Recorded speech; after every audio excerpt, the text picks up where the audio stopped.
Shalom jemaat yang dikasih Tuhan. Pada hari ini saya akan menyampaikan firman Tuhan yang terambil dalam Injil Yohanes pasal yang kedua dengan tema ada mujizat. Mujizat dalam Kamus Besar Bahasa Indonesia artinya sebuah kejadian atau peristiwa ajaib yang sukar dijangkau oleh kemampuan akal manusia. Dalam kondisi sekarang, akibat dari virus corona ini membuat manusia semakin terjebak dalam ketakutan. Misalnya dalam hal ekonomi atau keuangan dan kesehatan mereka. Sebab akibat virus ini ada banyak orang yang harus kehilangan pekerjaan mereka. Bahkan mungkin usaha mereka pun harus tutup karena sepinya konsumen yang membeli. Sedangkan kebutuhan setiap harinya bertambah.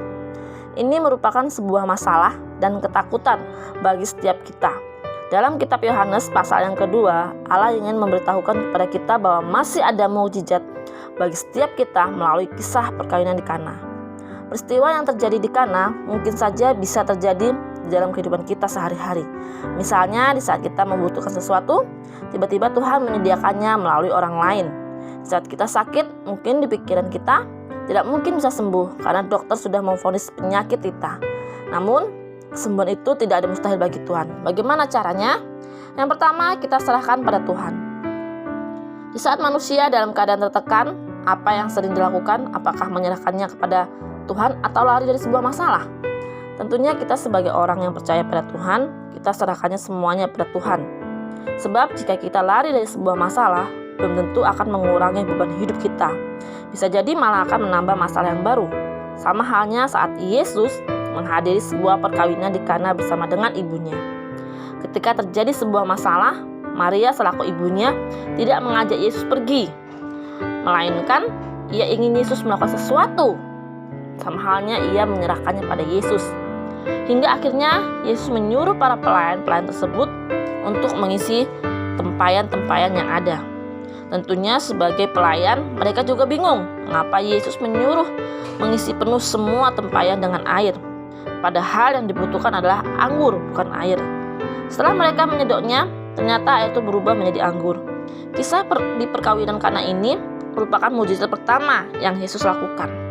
Begitupun kita sebagai orang percaya, di saat kita menghadapi sebuah masalah, marilah hendaknya kita serahkan semuanya pada Tuhan dan biarkan Tuhan yang beracara. Di saat kita berserah pada Tuhan, di situ ada mukjizat yang menanti.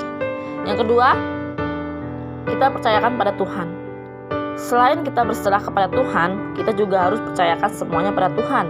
Karena pikiran kita tidak akan mampu menyimpan semua masalah yang ada. Seperti orang-orang yang berada di Yerusalem selama hari Paskah, ada banyak orang-orang percaya pada Yesus karena mereka telah melihat tanda-tanda yang Yesus perbuat bagi mereka. Ini menunjukkan bukti adanya mukjizat bagi orang yang mau percaya pada Yesus.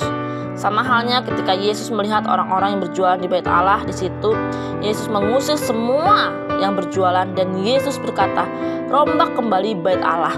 Dalam waktu 3 hari, dan mereka pun terheran-heran, mana mungkin bisa sedangkan kami saja membangun Bait Allah selama 46 tahun. Itu menurut pikiran mereka, karena mereka berpikir bahwa Bait Allah itu berupa bangunan. Tapi di sini pemikiran Yesus adalah pribadi seseorang itu sendiri.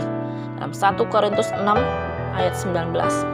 Secara pemikiran manusia, jika kita mengikuti pemikiran Yesus mengenai Bait Allah, mana mungkin dalam waktu 3 hari kita bisa melakukan yang namanya pertobatan.